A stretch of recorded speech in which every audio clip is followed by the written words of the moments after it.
There is a hidden pattern, a silent code that appears before every major collapse in history. It's not in the news, it doesn't come as an explosion, it doesn't warn clearly. It starts as a distant whisper, then becomes a growing echo. And when you finally understand what you're hearing, the ground has already disappeared beneath your feet.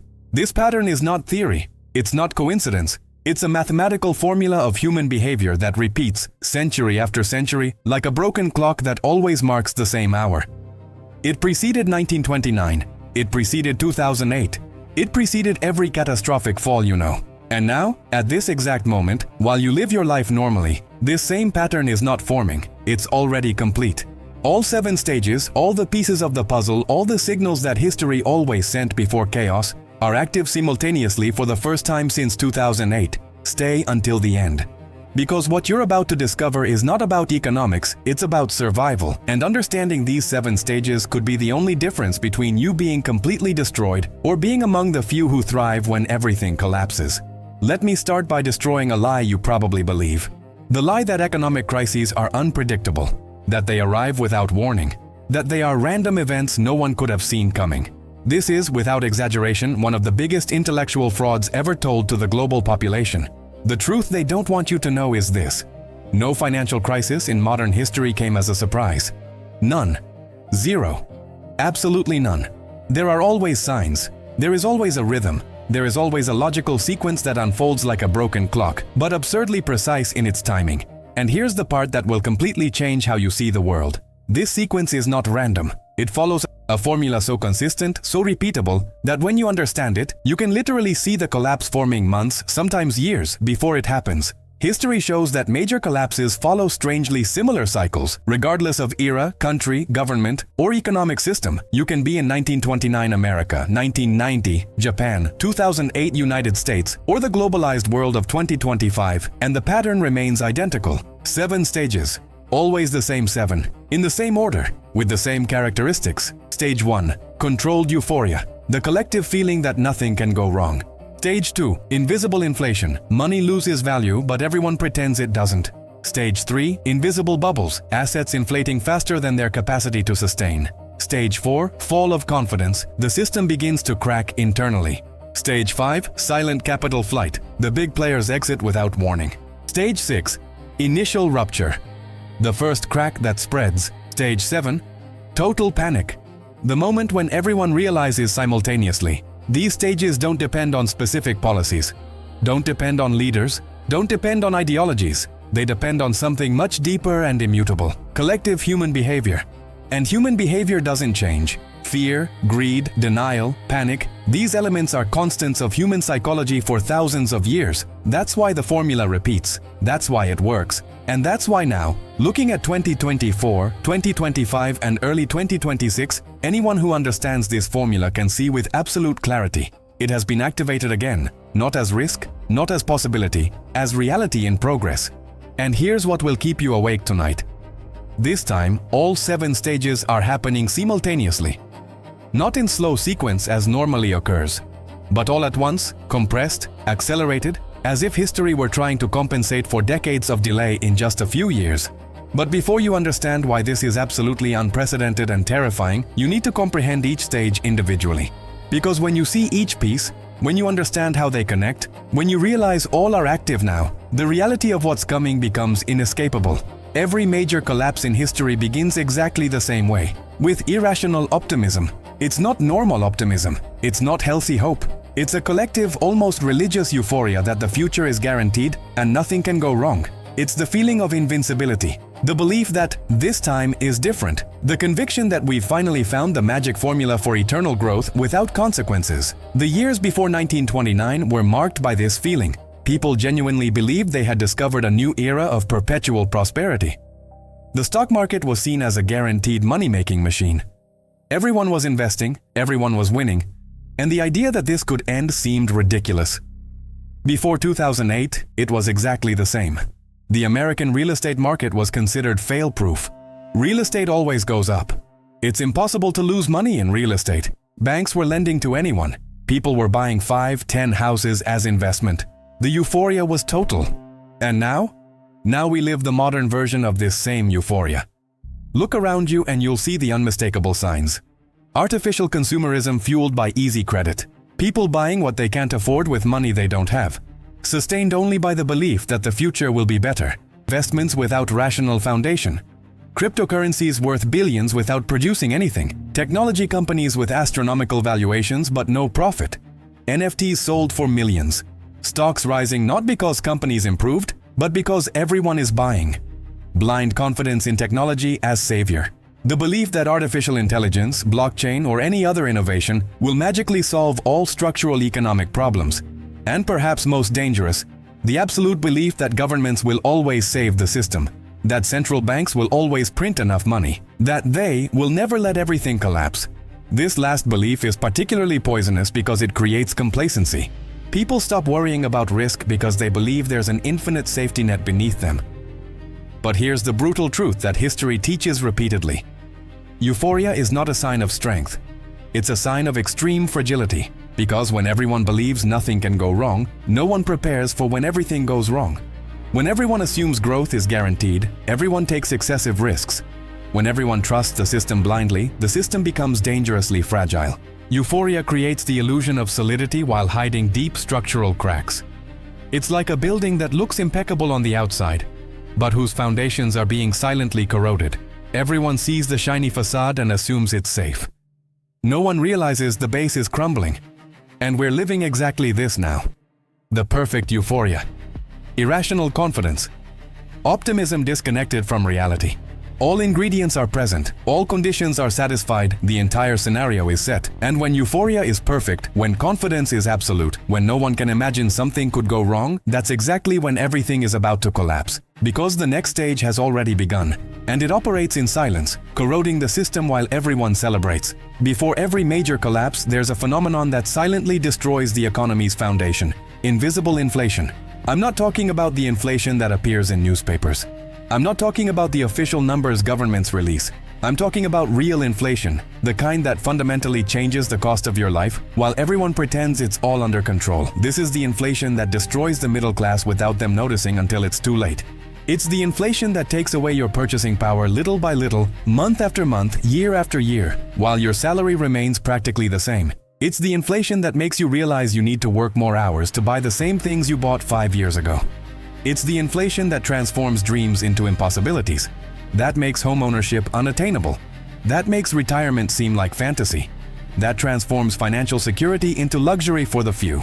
And the most insidious part, it happens slowly enough for you to normalize it, for you to adapt, for you to accept it as just how things are now. Before 1929, there was exactly this. Prices were rising, but gradually. People felt life was getting more expensive, but there was no alarm, no panic. It was just a growing discomfort everyone learned to ignore. Before 2008, the same pattern. The cost of living was skyrocketing, especially in housing. But this was normalized as real estate appreciation and healthy economic growth. No one called it by its real name, uncontrolled asset inflation about to explode. And now? Now we're living the most aggressive version of this invisible inflation the modern world has ever seen. Look at the real numbers, not the official ones. Housing costs in major cities have doubled or tripled in a decade. Rent that was affordable became luxury. Buying a house became an elite privilege.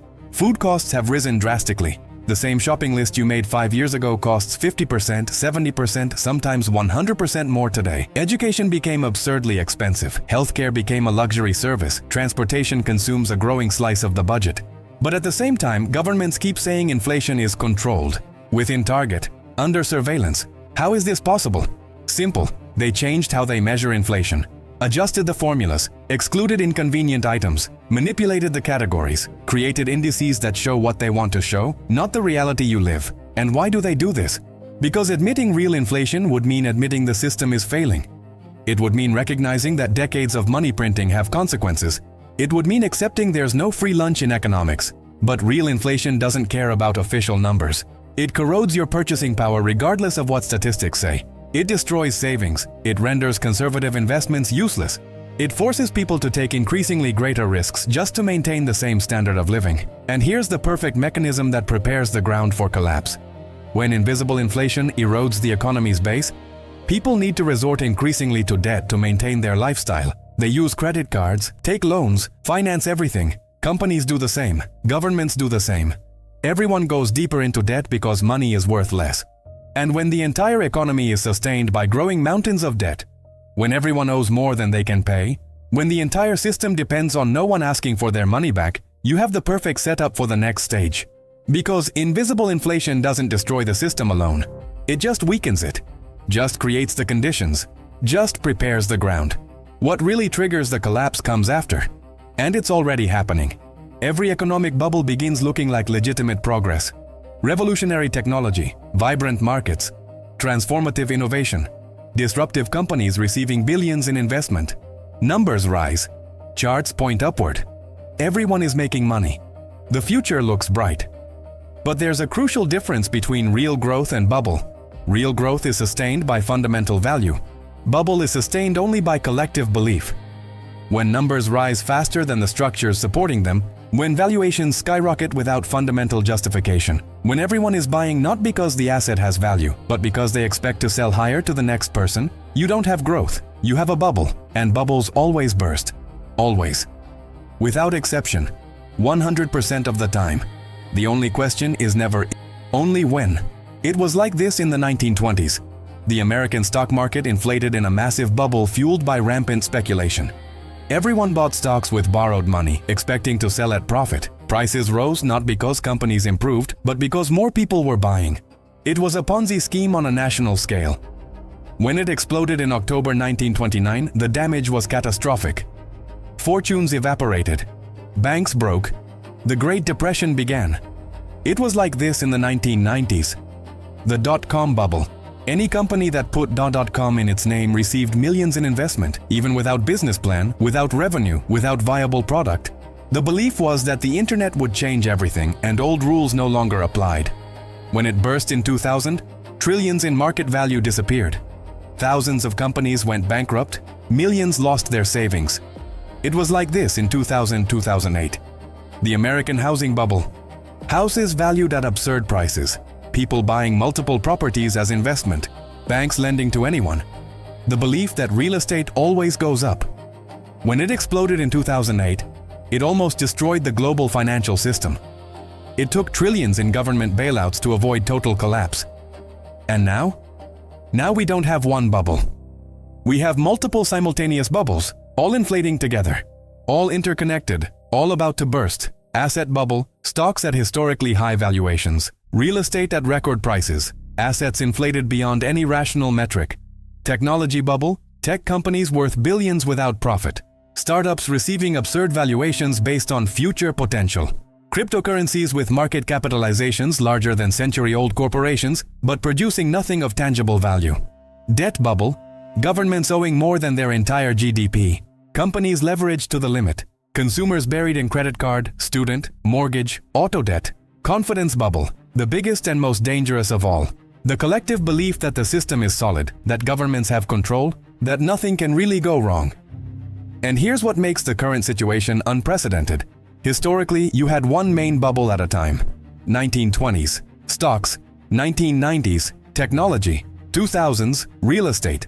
But now all exist simultaneously, all connected, all dependent on each other. What does this mean? It means when one bursts, all will burst. The cascade effect will be instantaneous and devastating. And history is crystal clear about one fact. When multiple large bubbles explode together, they never fall smoothly. The destruction is rapid, brutal, and comprehensive. There's no soft landing, no gradual correction. There's only impact. And the worst? Most people can't see bubbles while inside them. It's only in retrospect after they burst that everyone says, "How didn't we see this coming?" But some see. Some always see.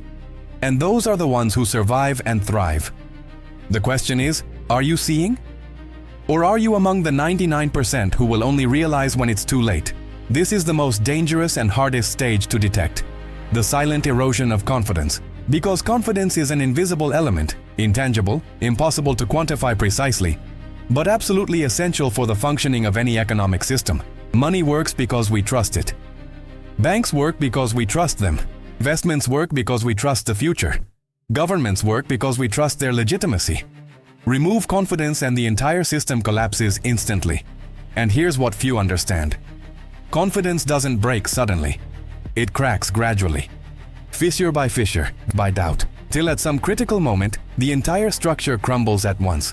It's like a dam. It can seem solid for years, decades even, while small cracks form invisibly underwater. No one sees, no one notices, until on one specific day, all these microfractures connect, and billions of liters of water explode at once. Today, we see clear and unmistakable signs of this confidence erosion happening at all levels. Governments no one believes anymore. Promises systematically broken. Endless corruption scandals. Contradictory policies. Obvious lies repeated as truth.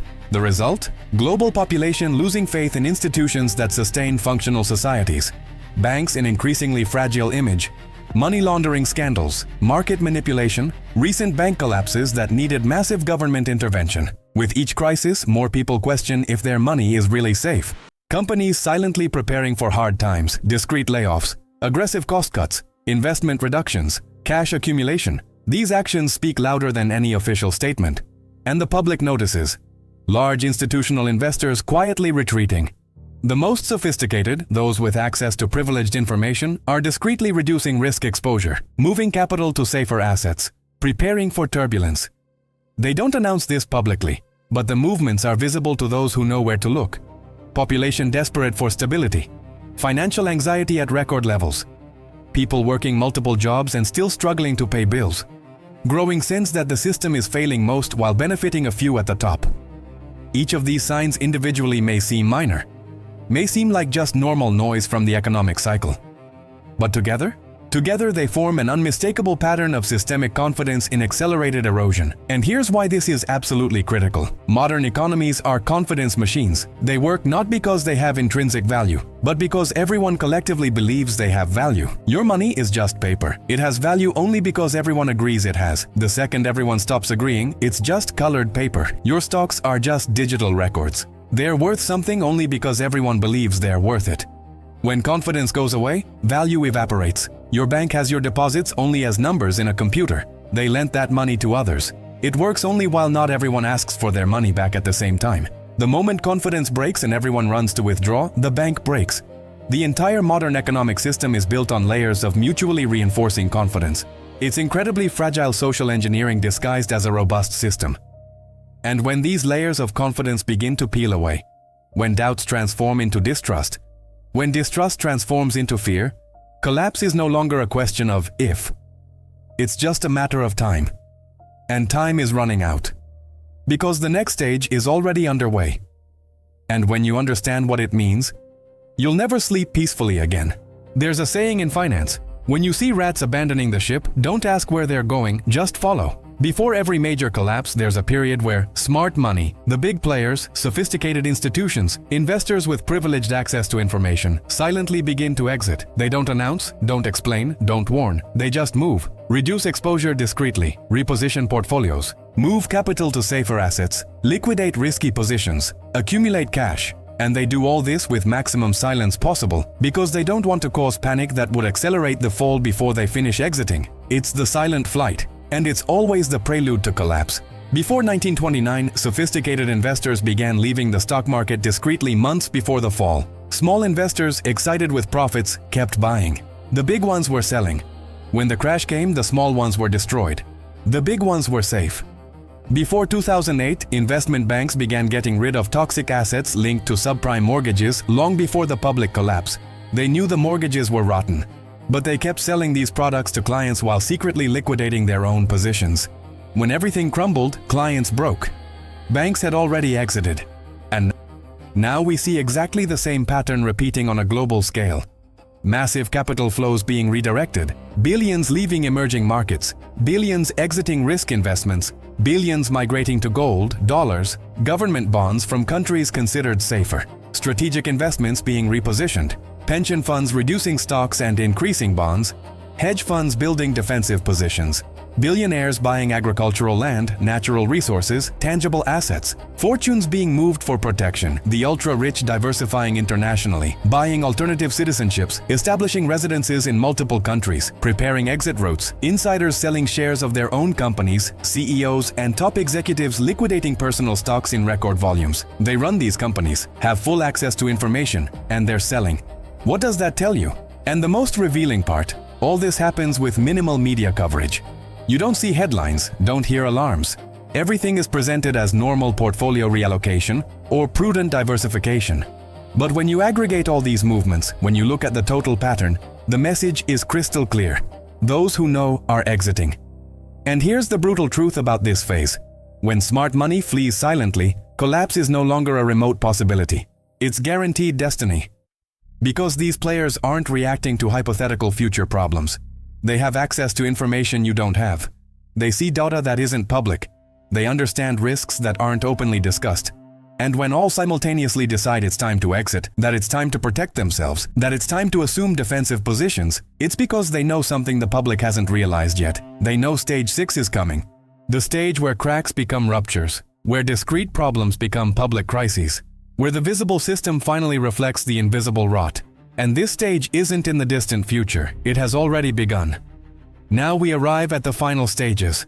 The ones everyone eventually sees, the ones that make headlines, the ones everyone retrospectively says were obvious. Stage 6. The rupture. This is the moment when something breaks publicly. The rupture is never grandiose at the start, never begins with the big banks, the main governments, the central markets. It always starts at the periphery. In a discrete failure that most initially ignore, a regional bank that collapses, a large but not giant company that unexpectedly goes bankrupt, a secondary market that freezes, a small country that defaults, a critical commodity whose price spikes or plummets inexplicably. Individually, each of these events can be contained, can be explained as isolated anomaly, can be managed. But here's what makes this stage so dangerous. The rupture never stays isolated. It spreads. Like crack in glass, like fire in dry forest, like virus in population without immunity. Because in the highly interconnected modern financial world, everything is linked to everything. Banks owe each other. Companies depend on each other. Markets are all intertwined. Countries are all connected by trade and debt. So when one part breaks, stress propagates. Other parts start showing weakness. More cracks appear. More failures happen. And at some point, the domino effect becomes unstoppable. It was like this in 1929. Started with a specific bank, then another, then larger banks, then the stock market. Within weeks, the entire system was collapsing. It was like this in 2008. Started with some hedge funds linked to subprime mortgages, then Bear Stearns, then Lehman Brothers, then the entire global banking system was at the abyss's edge. And now, experts and authorities pretend it's all under control, that systems are more resilient, that we learned from past mistakes. But anyone who really studied financial history knows, the rupture is not the end. Never was. It's just the visible trigger that unleashes the final stage. Stage 7. The panic. This is the moment when everyone realizes simultaneously. The moment when collective denial breaks. The moment when millions of people wake up at once and say, "Oh my God, this is real." And then everything happens absurdly fast. Markets freefall. Circuit breakers are triggered, repeatedly trying to stop the bleeding. It doesn't work. Governments appear on national broadcasts promising solutions they can't deliver. Each promise is followed by more panic because everyone realizes that if governments are desperate, the situation is worse than imagined. Banks dramatically restrict credit. Companies that depended on credit for daily operations start failing. Mass layoffs begin. People enter survival mode. Bank runs to withdraw money. Panic buying of essential supplies. Conflicts over resources. It's the moment when everyone realizes they were trusting a structure that was already broken for years, that the numbers were lies, that the guarantees were illusion, that the emperor never had clothes. And when that moment arrives, when panic becomes the dominant emotion, there's no communication strategy, government policy, or central bank intervention that can restore confidence. Because you can't restore something that was fundamentally broken. You can't recreate confidence with the same institutions and systems that betrayed it. The world changes at that moment. Permanently, irreversibly. Nothing goes back to what it was before. And now we arrive at the part that will completely change how you see your life, your future, and the world around you. Everything I've described until now, all 7 stages, are not predictions, are not opinions, are not speculative theories about what might happen. They are facts about what is happening now. Stage 1. Euphoria. Active. Irrational confidence at record levels. Stage 2. Invisible inflation. Active. Purchasing power being systematically destroyed. Stage 3. Bubbles. Active. Multiple massive bubbles in assets, technology, debt. Stage 4. Fall of confidence. Active, accelerated erosion of confidence in institutions. Stage 5, capital flight. Active, smart money discreetly repositioning. Stage 6, discrete ruptures. Active, failures starting to appear at the periphery. Stage 7, initial panic.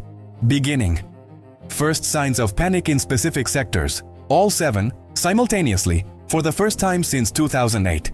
And here's what makes this completely unprecedented. Historically, these stages unfolded over years, sometimes decades. There was time between them. There was opportunity for correction. There was possibility of effective intervention. But now, all are compressed, accelerated, happening simultaneously. Why? Because the massive interventions after 2008, the unprecedented money printing, the artificially low interest rates for over a decade, all this didn't solve structural problems. Just postponed them. Just hid them. Just amplified them. It's like having a serious infection and instead of treating it properly, just taking painkillers to not feel pain. The pain temporarily disappears, but the infection keeps growing, spreading, worsening, and when you finally can't ignore it anymore, it's too late for simple treatment. Now it requires radical surgery. That's where we are now. Decades of unresolved structural problems, just postponed, are all converging at the same time. Global debts at unpayable levels. Monetary systems based on evaporating confidence. Extreme inequality creating social instability. Increasing geopolitical tensions. Accelerating disruptive technological changes. Climate changes creating additional pressures. All these elements, all these system stresses, all reaching rupture points simultaneously. And here's the truth that will keep you awake at night. We're not walking toward collapse as future possibility. We're inside the collapse now. It has already begun. It's just not obvious to most yet because it's happening in relative slow motion. But for those who understand the signs, for those who know the formula, for those who studied history, the reality is inescapable. The collapse isn't coming. It's already here. So here we are, at the end of this journey through the 7 stages that always precede major collapses. And now you know that collapses aren't random. They follow a precise formula. That this formula is active now. All 7 stages operating simultaneously. You know that what's coming is not speculative possibility, but inevitable reality. And with this knowledge comes a choice. Because collapse is never really about numbers, debts, or markets. It's about people, about decisions individuals make, about how you choose to respond to what's happening. And history teaches us something crucial. No one really escapes economic cycles. Rich and poor, intelligent and ignorant, all are affected when entire systems collapse. But there's a fundamental difference between those who are destroyed by collapses and those who thrive after them. Those who are destroyed are those who don't see the signs, or see them but choose to deny them, or understand theoretically but don't act. They panic when it's already late, make desperate decisions at the worst possible moment, and lose everything. Those who thrive are those who understand the pattern before most. They don't panic because they already expected it. They don't make desperate decisions because they already prepared. They don't lose everything because they already repositioned. And when the dust settles, when chaos passes, when new systems emerge from the ashes of old ones, these are the ones who not only survive but thrive. Because they understood that crises destroy the unprepared but create massive opportunities for the prepared. History shows this repeatedly. The greatest fortunes are made during and after major crises. The greatest life changes happen when old systems collapse and new ones emerge. But only for those who saw it coming. Only for those who prepared. Only for those who had courage to see reality and act on it. And now you have a simple but profound choice. You can close this video and return to your normal life. Can pretend you didn't see what you saw.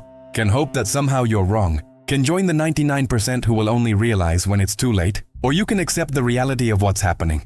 Can start preparing. Can position yourself to not just survive, but thrive in what's coming. The choice is yours. The knowledge is now yours. But knowledge without action is useless. So the real question isn't if the collapse is coming. We already know it is. The real question is, what are you going to do about it? Because 2026 is not just another year. It's the turning point that history always repeats. And if you want to understand exactly how to prepare, how to position yourself, how to transform crisis into opportunity, you need to continue this journey. Subscribe now. The next chapter reveals what to do with this knowledge, how to protect what you have, how to take advantage of what's coming, how to be among the few who thrive while many fail. Don't let this knowledge pass. Because the difference between destruction and prosperity is simply this: those who thrive saw the signs and acted. The formula is complete. The stages are active. The collapse has already begun. Now it's your turn to decide which side of history you want to be on.